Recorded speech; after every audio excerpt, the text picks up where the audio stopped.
you get started.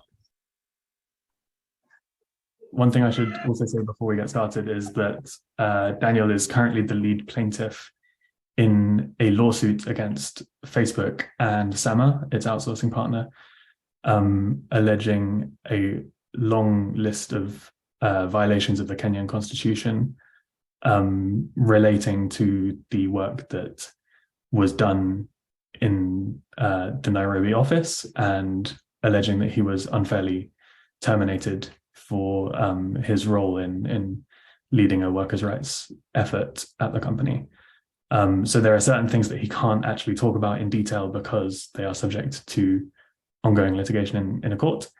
But we should be able to still have a fairly wide-ranging discussion about the role of content moderation in general and the solutions specifically that he has suggested for how to ensure that content moderation is done in a way that is not only equitable to the people who are doing it on the ground, but also safe for the users of social media like you and I and everybody in the world pretty much.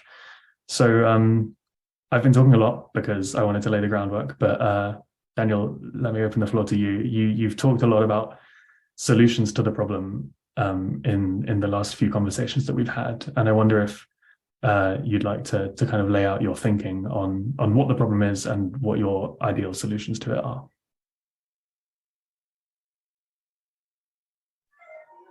Thank you, Billy. I think right now, I don't know, I have this thing of tending to assume that people sort of like by now understand what the problem with content moderation is, and I think in a way I sort of like I'm gonna repeat some of the things that we were saying, because essentially what content moderation is about is that we are a team of reviewers. So our job is to review online user-generated content, not only on social media platforms. There's this conception that content moderation is actually done only on social media platforms, whereas actually in reality, content moderation happens on all online digital platforms. But for today, let's just focus on social media platform, because I work on Facebook. So what we do is that we review content that users post to determine as to whether it violates set and determined by the social media company in question. So in this case, it would be Facebook. So Facebook gives me this thing called community standards. And these community standards are essentially policies that supposedly users out there are supposed to abide by when they post content on this platform. But very often, because I mean, like on Facebook alone, there's about over 3 billion users, if I'm not mistaken, and not all of those users are actually people who post content that is useful, content that is educational, and content will actually contribute to the general welfare of the public. What you'll find is that some of these, not even some, most people as well, I think, actually post content that is very traumatic and content that actually contributes to the destruction of humanity. So our job as content is to make sure this bad content does not make it onto these platforms, so that users out there are generally safe, so to speak. For instance, if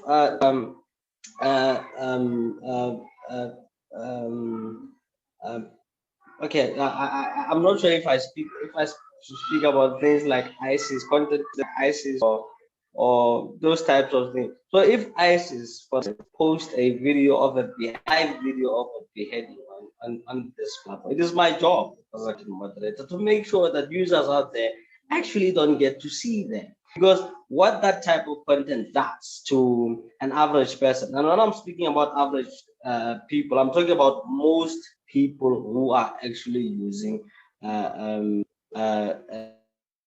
online, basically. In society, actually don't have a tolerance to that particular type of content.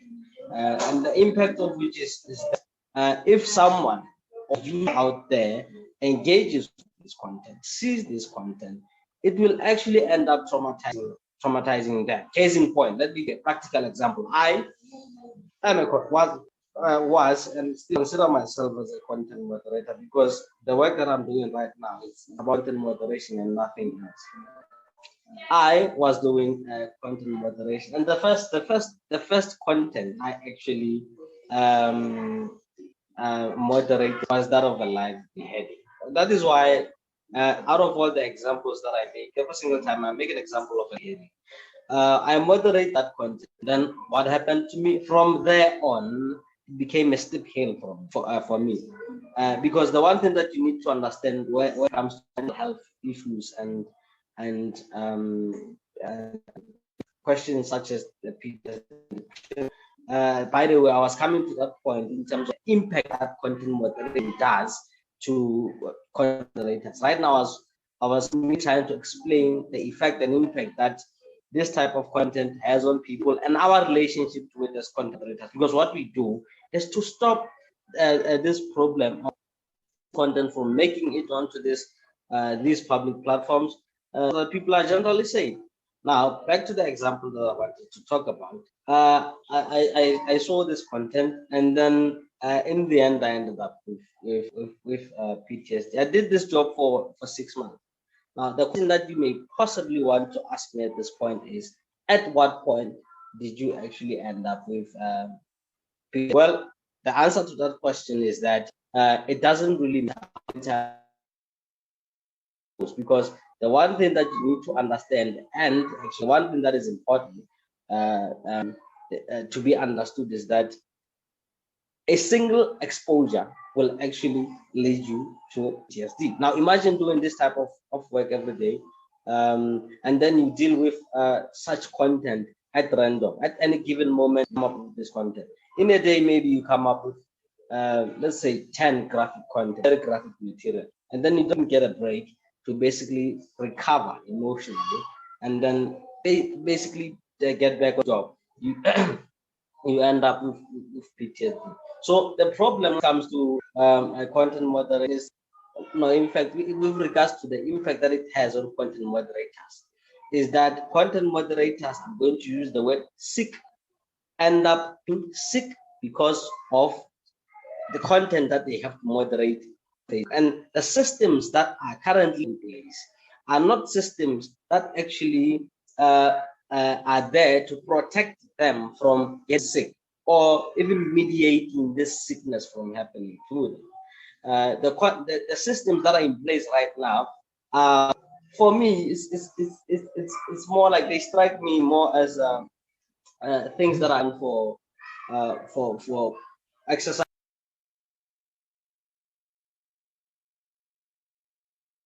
Oh, Daniel, I think you've accidentally muted yourself there.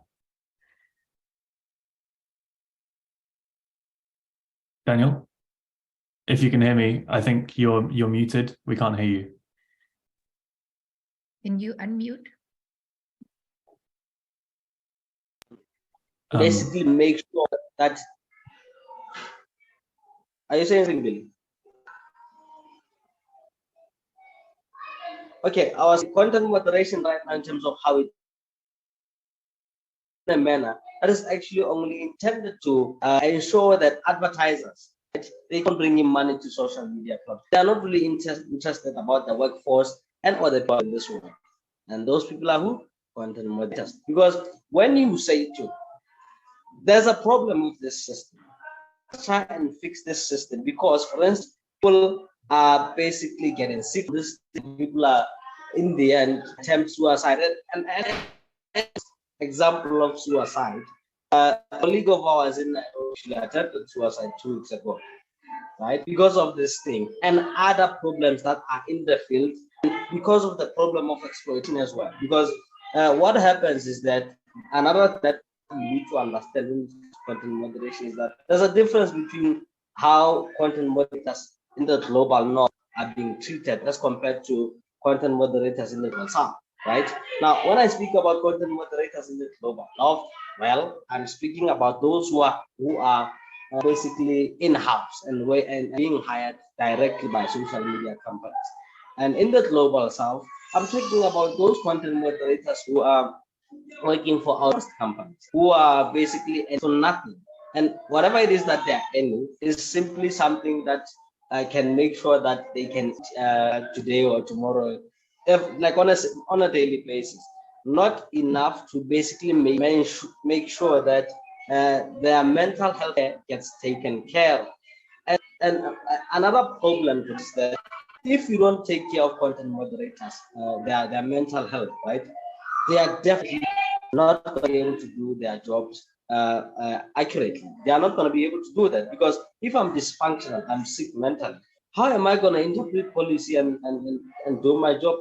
And another problem with content moderation is that it's precariously, in a sense that content moderators are replaceable moment notice.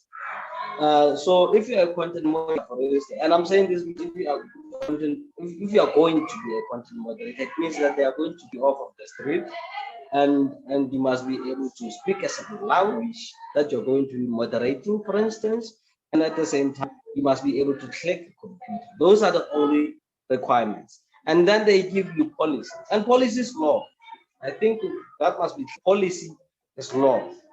Now, policy, they ask to interpret policy, and that exercise that actually requires professional skill, right? They say to you, interpret this policy against XYZ content.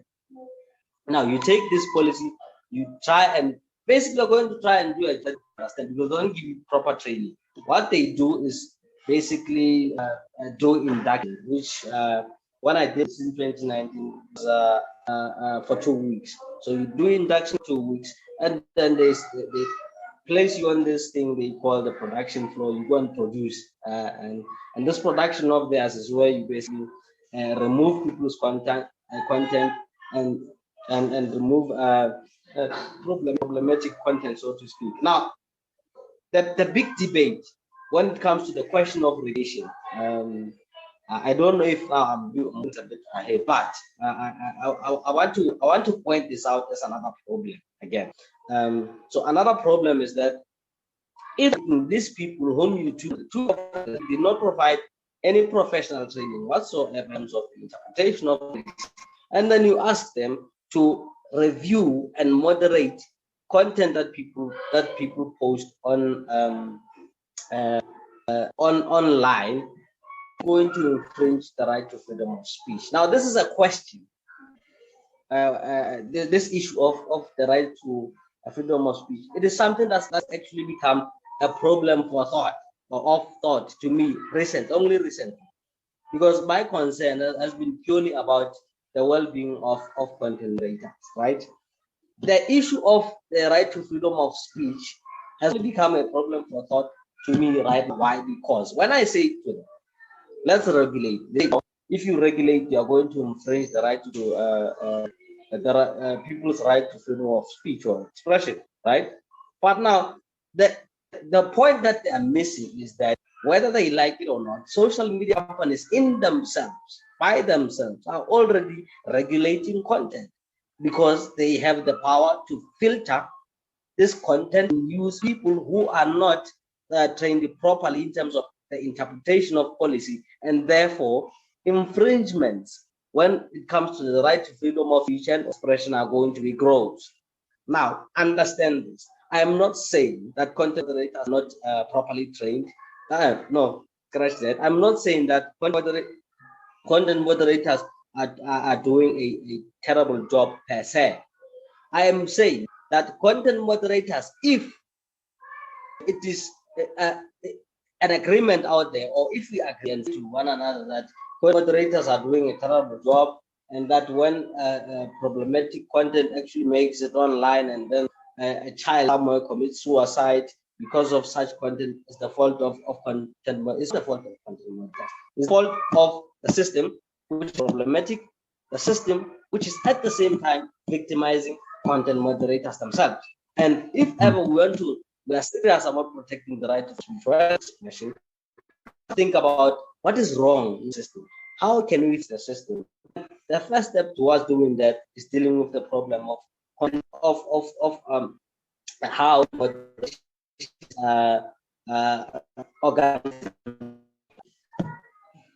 Thanks, Daniel. I hope everyone is able to hear you properly. There's a slight connection issue, but I think we're all okay. Please drop a note in the chat, anybody, if you're struggling. But that was a very comprehensive answer that got to a lot of the kind of systemic problems that you've identified in the content moderation space. And what I'm kind of hearing from you is that there's almost a two-tier system here. You have, on the one hand, the big tech companies that have direct employees who are asked to deal with often traumatic content, and then you have a much larger contingent of outsourced employees in lots of different kind of areas of the world, often much poorer countries with more lax workers' rights protection, who are asked through an outsourcing company that is held at arm's length from the big tech company to kind of put those policies into practice. And in the reporting that I've done on this, with input from you and lots of your colleagues, it has kind of become clear that there's this arm's length relationship where the big tech company in the United States often is saying, these are our rules, you must abide by them. We're asking that you provide mental health support for your workers and abide by these restrictions on giving employees time and space to recover from this traumatic content that they're asked to be exposed to. But then at the same time, there's often very little oversight of these third-party outsourcing companies about whether they are actually complying with those requests. And people like Foxglove, who are supporting you in your legal action against SAMA and Facebook, have argued that this is actually part of the system as designed, that by holding the kind of so-called dirty work of content moderation at arm's length, it kind of allows these big tech companies to shield themselves from the reputational damage and also the legal liability of this work that can leave people with post-traumatic stress disorder, and also is controversial for all kinds of other reasons, as you've identified just now, about questions of restricting freedom of speech and all of the other things that we've found ourselves debating about for the last 5-10 years in the world of social media. So I want to drill down into this question of having a two-tier system, because you have workers in Silicon Valley often, but also in places like London and hubs in Europe as well. Dublin is a big one, where you have workers who are directly employed by the likes of Facebook to look at this kind of content, and those people are able to, they have fully trained therapists who are able to kind of give them mental health support. They have decompression rooms where they can go and stroke a puppy or paint art or something, and you have this complete difference in the way that the outsourced workers are treated, even if the companies say that there's limits on how much content they're exposed to, and they say that their employees are screened in advance of them accepting the job, which in the reporting that I did on SAMA was revealed to kind of not be true, at least when you and your colleagues in your cohort were hired. SAMA says that they've changed their onboarding practices since then. But I wonder if you can talk a little bit more about the kind of inequities in this division of labor, if you like, and whether what you think about the calls from some quarters, for example, to just end outsourcing entirely in the field of content moderation, whether you think insourcing, if you like, even though that's maybe not a word, the task of content moderation to these companies would be an effective way of solving some of, if not all of, the problems that you've identified.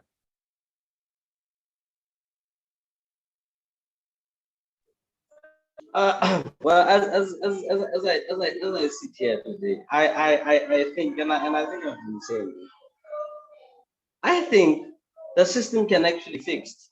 The one thing that I'm not gonna do before I speak about the differences in these two systems that I think exist is that I think it should be clear. I want to make it clear when I say, okay, I'm going to take Facebook to court, and I'm going to basically basically ask them to fix this problem. I'm not merely going to do that because I don't know. I have this imaginary thing of a perfect world whereby there isn't problems with content moderation, and I don't even have anything to offer or put on the table and say this we can use as a solution. No, I'm not going to do that. I am that person who will say, if I point something out as a problem, as being a problem, then I will go and find a solution myself. Having thought of this for quite some time, I actually uh, uh, uh, made a couple of conclusions in terms of how can this system be fixed, and therefore all I've been saying and I'm saying right now with these social media companies, online digital group, let's sit down, talk about this, and instance can be done because I don't know what else to do. I don't think there's anything wrong for them to say they don't know what else, what can be done. And I think towards the end we'll talk about that. Now, we'll talk about what can be done. Now, on the two systems, I'm glad that this is actually coming up now, and it's coming up at a time whereby I don't know if you've had that there is a case that is ongoing, another case, not mine. In this case, fortunately for me, I can't talk about it because I'm not even a petitioner. Um, so there's another case, ongoing case, still has to do with Sama and Facebook, and another company measure that's supposed to be taking over Sama Source's contract. Now, this is concerns the question of redundancy. Sama Source at the beginning of this year claimed redundancy, that content moderation has become redundant, and therefore they're going to essentially fire all of the outsourced workers and basically give or get rid of content moderation. Not didn't expressly say that. Although the one attend, okay, in South Africa we have this, I don't know if anyone understands how the system works.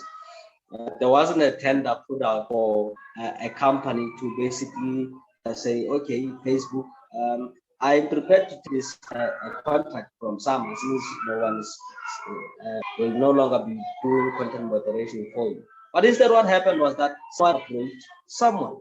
And this goes to show what we have been saying, that Facebook is actually responsible for the workers who are outsourced as well.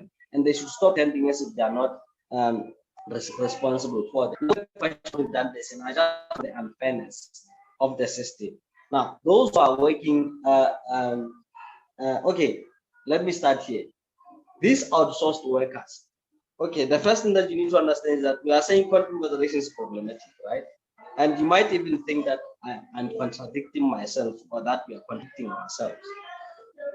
I am saying, and they are saying, that content moderation is a problem because content moderators are being sick from it, right?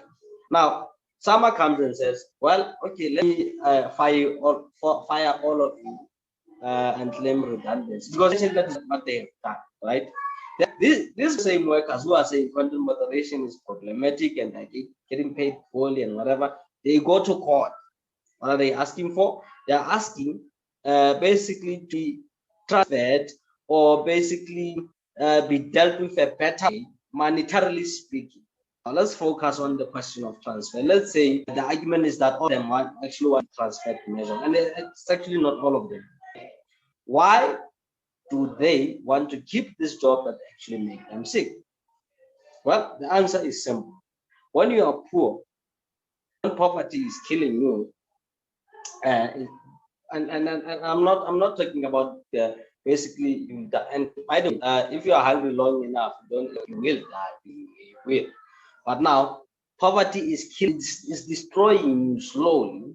you don't have dignity, not living a decent life or a life worth living, these companies, they are going to come and exploit you. And if you are poor and a content moderator at some, and you know that this is the only job that you have now, and probably the only job that we'll have in about, I don't know, the next 10, 15, 20 years, you won't have another job. So once they lose this job, this very traumatic job, this very job that makes them sick, this very job basically that they don't like, because they don't like it. You can ask any content moderators whether they love this job. You won't find one. Or who will tell you, enjoy this job, everything is perfect. You won't find it. Believe me, you won't. They are going to fight for this job because here's the thing: Hope has told them first, and this company know this thing. When I was still working at for summer, and that is such is the mentality of all companies, multinational companies that come to third world countries, the global south. I'm still talking about it. This is the thing that has it worse. They come to us and they say, at least in public or to our governments, they say, no, we are going to create jobs, we are going to save your people. Give us licenses. Okay, even in Kenya, some they give them this EPZ licensing and tax incentives and whatever things. So they come and do this job, and then they hire us and they pay us nothing. Literally. And then when we try to complain to them and say, but look, my working conditions are not okay. I need proper mental health care, because essentially the demands that you are talking about. My working conditions are not okay.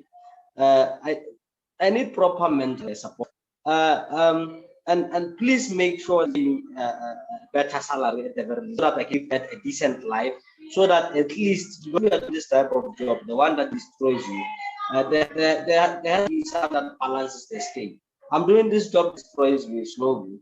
There has to be something that balances the scale to sort of like maybe at the very least at the end of my, let's say if I do this thing for 20, 30 years or something to show for it. I can basically afford mental health care by myself post this job.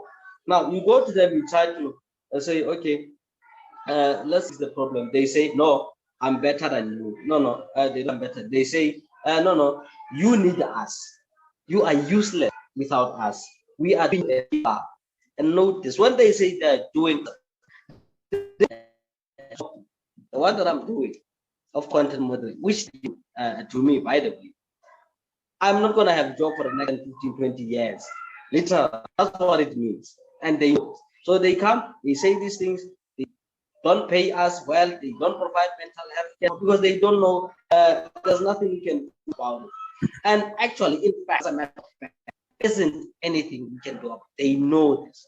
Now, back to my story, because they told me that I was useless. By the way, I'm a graduate. I went to university. I'm a graduate. I went there. I did this job. This one that you do because you need and you can click. I work for my degree. I deserve better, even more, right? So I go to this job and then they tell me, no, I'm useless. And they knew I'm useless. Then we tried to do something. After trying to do something, they do fire, right? After firing me, and they knew there was nothing I could do. After firing me, well, I return back to South Africa. What happens to me? I'm traumatized. I have PTSD. And at that time, I don't even know that I have PTSD or depression. Why? Because there wasn't a diagnosis. I did not have the financial resources to basically go out there and basically try and find out what's the problem. Instead, what happened? I isolated myself, lived in a room, very dark room, lived in a room, then I was traumatized, contemplating death. And this was my reality. Not long, a couple of months, it was my reality. And by chance, I get discovered by chance because actually he was doing an investigation on this thing. Then my name came up, and then as my name came up, then I was discovered. I got assistance. I received assistance, legal assistance from love, and then the Signals Network is providing with all the whatever support I need outside of the legal questions, right? So now, basically, I'm trying to demonstrate that because they know you are poor and there's nothing you can do. Because the rule is they will fire you, go, and then you're going to sleep then suicide. That's the only thing that you can do. And the workers, this outsourced workers at some now trying to fight this thing. They are trying to run away from this thing. That because they know that once I go home, that I'm definitely there. There's nothing I'm going, and there isn't even anyone who's going to know that I'm there. Because now imagine if you're living in some countryside, I live in Quad. You're in some countryside, Quad or South Africa, and then you commit suicide and you worked at for summer and committed suicide because of consideration. Who's going to know that you ended up committing suicide because of content? No one knows of you, and no one will find out if that has happened. And by the way, I have had that someone in the very same country that I'm in Limpopo. But yeah, I'm not going to make claim because I don't know. It's something I overheard that someone who was actually working for Osama actually died. Is it like it was the last? But it was like they were having problems, emotional problems, but I'm not going to make claims about that. But I'm just trying to make, and that simply proves the point I'm trying to make. No one is going to know. The same way that right now I don't know what killed that comrade of mine. Right now, if that is the situation that we are facing in the global south, the exploitation and this exploitation takes place essentially because they know that there is nothing that we can stand by. There is nothing that basically can make sure that these types of things don't happen to us. Now you go to the you don't even have benefit, you don't have this thing called pension fund. Well, they will claim that we had one. I was in Kenya. It wasn't pension fund. Okay, I think I'm gonna talking about the case now. Let me start talking about that. Now let me you just go. Yeah. Let me ask. So you spoke there at the beginning, especially about something that came up in a lot of the discourse around the Facebook story and its kind of fallouts in terms of its relationship with Sama. Reading comments on Twitter and stuff, lots of people I would find say things like, "Oh, if they don't like the job, then why are they still doing it? Why couldn't they leave? If they're traumatized, there's the other avenues available to them." And then when Sama announces that it's canceling its contract with Facebook in January, which they say had nothing to do with your whistleblowing or my reporting, we'll leave people to judge whether that is true or not.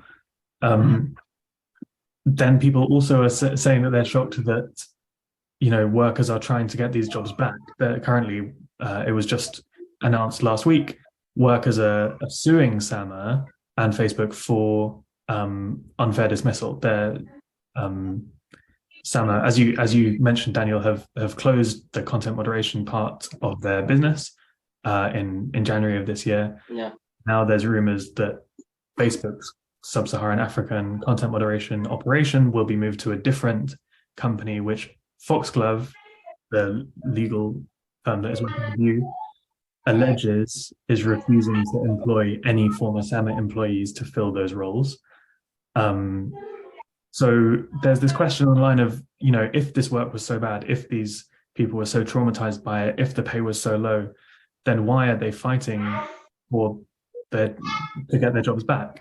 And the answer, as I think you've laid out there quite eloquently, is, unemployment in African countries, not only Kenya, but all of the countries that these workers came from to work for Sama in Nairobi, is of a different level of severity than people in Europe and Africa and America really viscerally understand. There's no real social safety nets to speak of by the government. Poverty is a kind of visceral thing that can leave you starving. And in that context, a job that pays you, above, but not much above the minimum wage and gives you the money to put food on the table, even if it results in you having PTSD, is something that is quite literally a lifeline.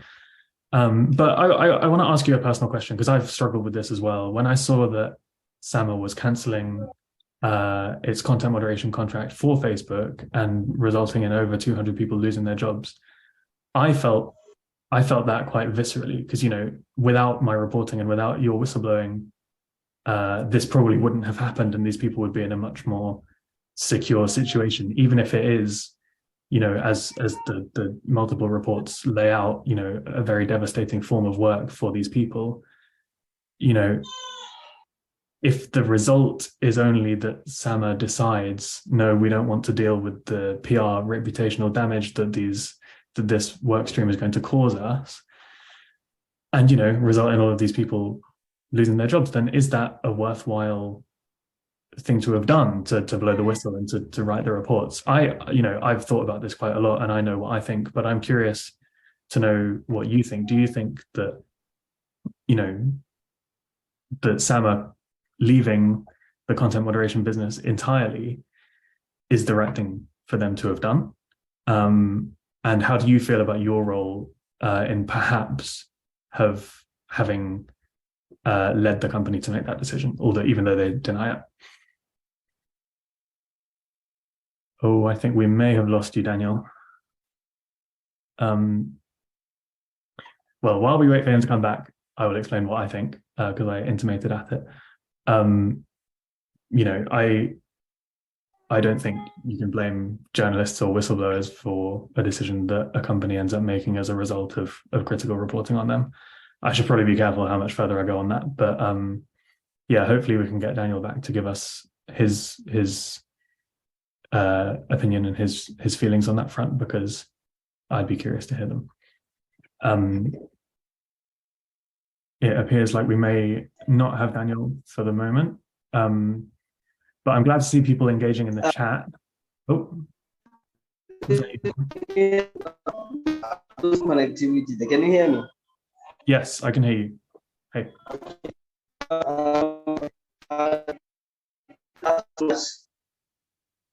Whether all of this was worthwhile. Yeah, and do you feel responsible for the people losing their jobs, or is there some kind of other level of responsibility there that is taken on by somebody else? Yes, there is, and I felt responsible because one thing that we need to understand, when I ended this conversation, I said SAMA is claiming redundancy. It's a claim. It's not true redundancy, because redundancy only happens when the job stops to exist. The job becomes now. Content moderation here has not become redundant. It's still there.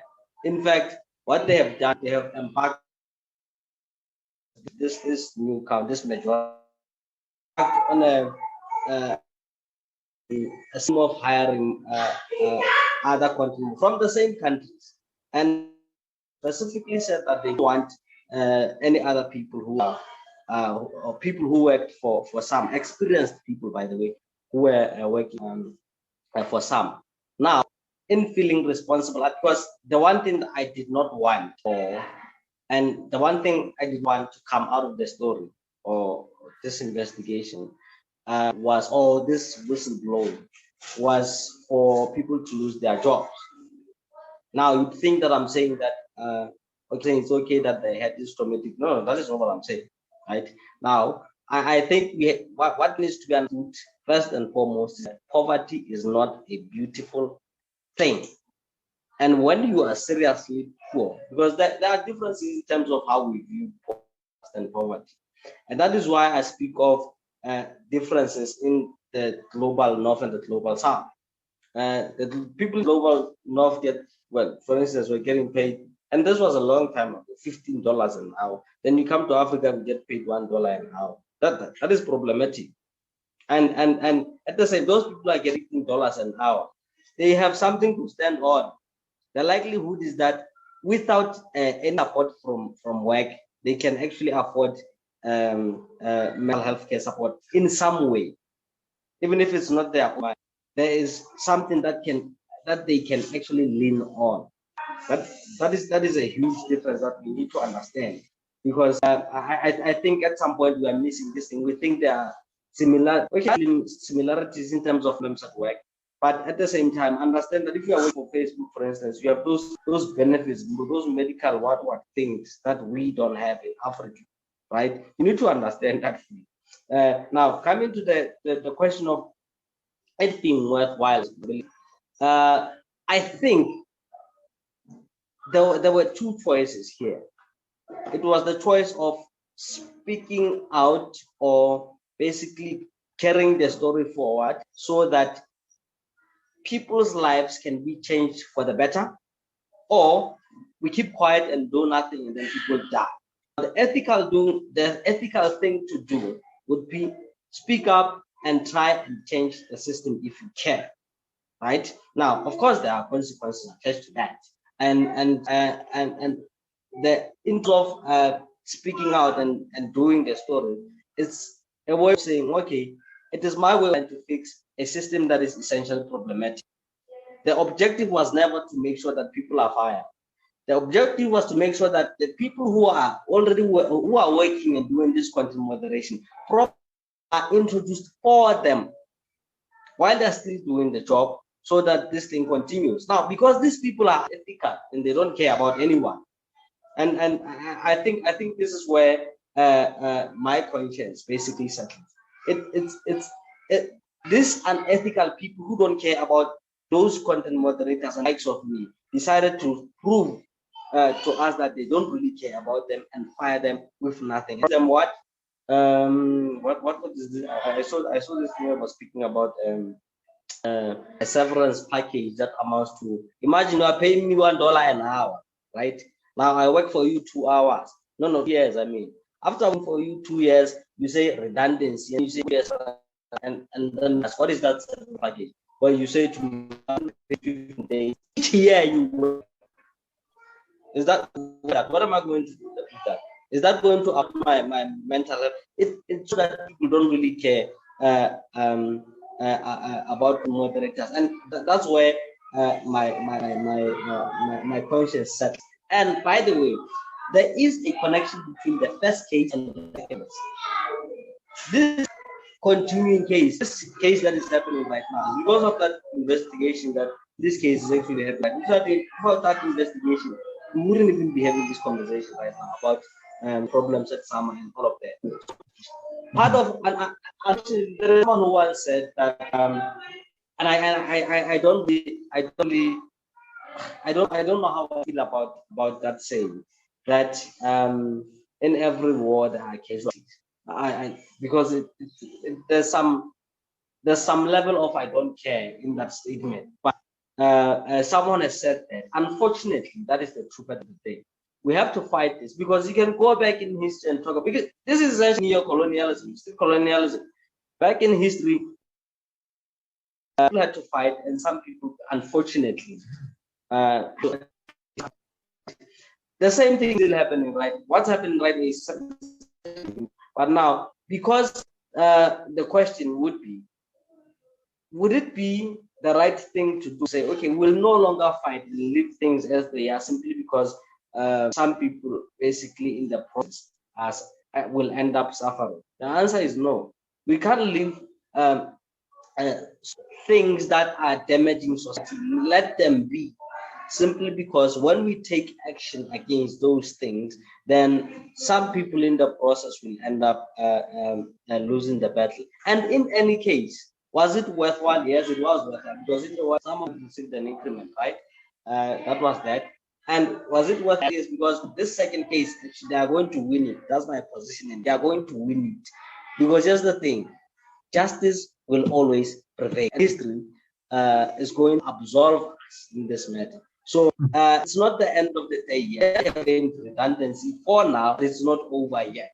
What this case has is it shows how Facebook is in charge, because Facebook simply changed supplies and change the I don't call some an agent, some an agent. Majority is not even an agent. They are simply two companies who were in charge of the administration of paying content moderators. That was merely their job. Everything else, Facebook. Thanks, Daniel. I'm conscious of the time, so I'd like to open the floor up to anybody who wants to ask a question. You can either raise your hand or write it in the chat.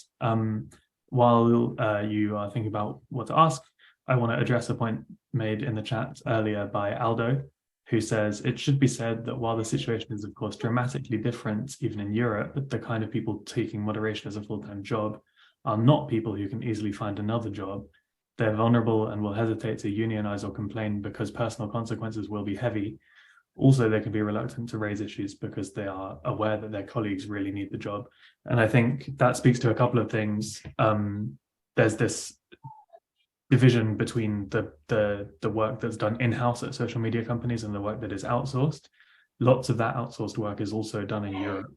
And I think, Daniel, you've spoken eloquently in the past about the importance of building worker solidarity between workers at different outsourced content moderation facilities, including those in Europe. And I don't think there's any suggestion that those workers in Europe are of a kind of especially more privileged kind, except for making the point, as Aldo acknowledges, that in Africa, it's more of a matter of life and death. If I may, I think I to a certain extent I may be misunderstood for trying to highlight the problems that in the global south that we face. I am by no means suggesting that basically their lives are better. No, I'm not saying that. No, they're still suffering from PTSD, and PTSD is PTSD. When you come to Africa, whether you go to Europe, whether you go to America, it's the same thing. And suicide is the whether you go. So the system, in terms of the impact has to our mental well-being and our lives in the long, is the same, right? And of which I'm saying we have to fix their system so that we make sure that all those who do this work do not get to be impacted in this manner. All of them. Doesn't matter whether you're in Africa, it doesn't matter whether you're in Europe. When I highlight the question, I'm merely trying to point out an additional problem. Outsourced labor in the global south is experiencing that. I'm not trying to say that in the global south it's all okay, and here it's not okay. I'm not saying that. No. I'm merely trying to point out an additional problem, which must, while we are trying to figure out this problem of fixing the system, we must also be concerned with this thing of outsourcing, because outsourcing in itself, when we speak about the labor question, forget about whether or not this labor is content moderation or what.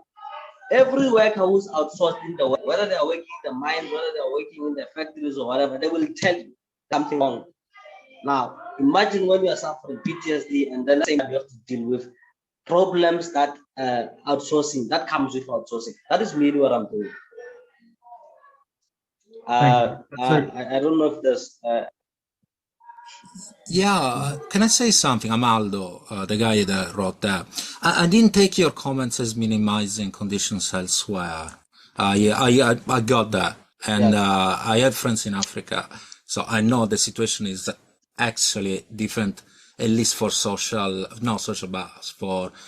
national support. If somebody loses a job and stuff, that's a difference. Even if in Europe, lots of people are self-employed because it's less expensive for outsourcing companies. And at that point, you don't enjoy all that much help if you lose the job. But what I was suggesting is just that the similarity can be used to build bridges actually between us and solutions that maybe can work for all of us. And also some failures that we have here in Europe, or just whitewashing the solutions that seem to solve the problem but they don't, can highlight the fact that that solution might not work where you are either, and companies shouldn't dare using them. They should go for real solutions. But I got perfectly that you're not minimizing other people's struggle. You're just describing your situation because it needs describing. It needs to be known. Yeah, just that. Thank you, Aldo. That's really, really helpful, and I'm glad about that. I want to make sure that we get to this question from Solana in the chat, who asks, this work really happens in the shadows. What do you think, Daniel, could be the effect of internet companies being more transparent about this work, as well as about the content that's removed from their platforms? Does transparency help? Well, transparency can go can help in some way, but at the same time, I feel because here's the thing. Right now, they don't want to be transparent, but we're already having the conversation out here. So we are talking about how Facebook does XYZ, that is problematic. How YouTube does XYZ, that is problematic. How TikTok does XYZ, problematic. Like we can name it all. So fine. They don't want to be transparent, but the conversation is out there. So as they can be transparent, but insofar as they don't invest in the solution, we're still going to have problems. Because at the end of the day, if there is no system in place that actually holds the market, they will still basically look at the bottom line, prioritize the bottom line, because that is what it's right now. To them, the only matter is how much money they can make out of content moderation and nothing else. And they don't want to be transparent because they want to be sensitive they are doing something. Because right now, if you can ask anyone from Facebook, ask them if they done something about content moderation, they will tell you yes. For example, we have increased the number of wellness coaches, those things. And that is really not helpful at the end of the day. What we need to have is for social media companies to say, we are transparent. That's the first thing. And secondly, we have opened the floor for solutions for anyone who has solutions. Come forward. Let's try and work on a solution. And if this solution involves money, but very rarely a solution in business doesn't involve money. If the solution involves money, prepare the social media companies to actually invest in those solutions. There's one more question in the chat, which I want to make sure we answer. Sorry, I missed it. It's from Ushnish, who asks, SAMA was a non-profit. It no longer is, but it was in the past when it employed you. They ask, is there a prevalence of non-profits and NGOs being the intermediaries between big tech and the exploitation of workers? And is there concern that it's a new form of so-called social washing or ethics washing by involving non-profits or social enterprise people, if it helps people to assume that the practices are ethical?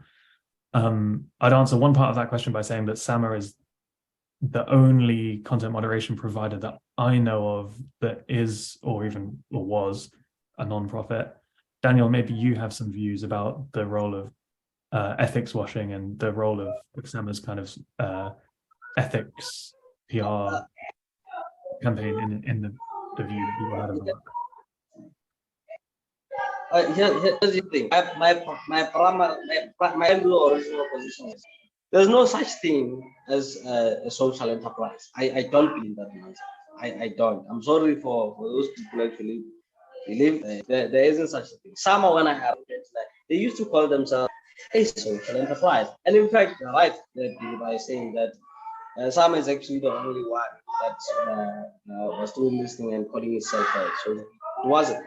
Because understand this, and this is how it works.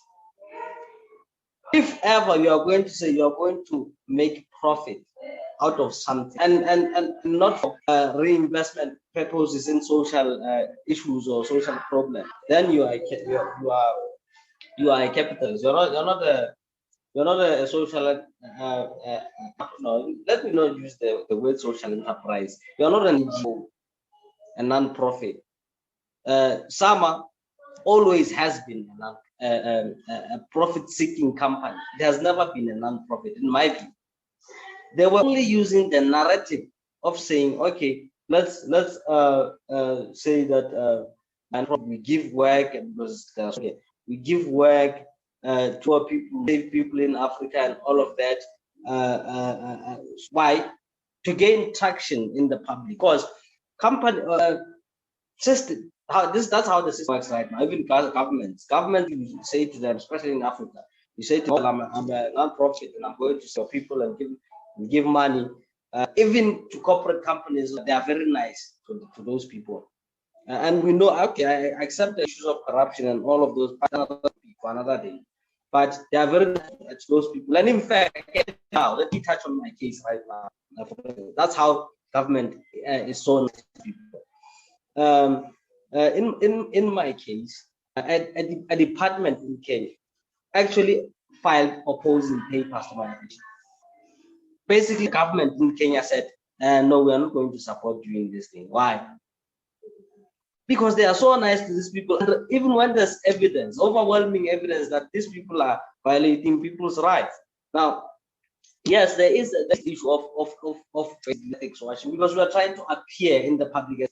We are doing great things and great. You can go online and read all of the statements. All of their statements, Sama, they are always trying to project image of being the ethical ones, the ones who are basically taking care of society, the ones who are actually saving people in Africa. And by the way, the one thing I wanted to mention and was not able to mention was that content moderation is actually a dead-end job, because those people who are working in Nairobi and being fired right now, their life stopped. So if you've been working from 2019, your life stopped for 4 years, no training whatsoever. You knew how to speak a certain language and use a computer. Now you have to go back and find out where, with what skills. Companies going to hire for content moderation, for removing content on is an end job. The only thing that is happening, and they're like this thing of using trying to appear as an NGO doesn't work with me. It doesn't. I don't accept this proposition of a social enterprise is existing. There's no such thing. You can't make profit and then claim that you claim to be an NGO. Thanks, Daniel. I'm afraid that's all we have time for. We're over time, but thank you everybody who's here for joining us and listening to this. It's been I found it a productive and thought-provoking session. So yeah, I'm glad to have done it, and thanks to everyone in the chat as well for making it a nice dialogue as well. So I'm sure we'll do more of these things, and yeah, glad to be here and glad to have this discussion. One last thing before we want to go.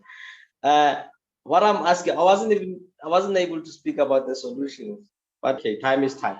I wasn't able to, because I do have solutions, and as a matter of fact, now this is the final thing. The global north and the south, we need to organize. We need to basically make sure that we are the same thing, and then we'll dictate the terms to the companies. That I truly believe, and that is my question. Thank you very much. Thanks, Daniel. You guys will have to come back next time if you want to hear about Daniel's solutions, I guess. Okay, I'm signing off. Bye-bye.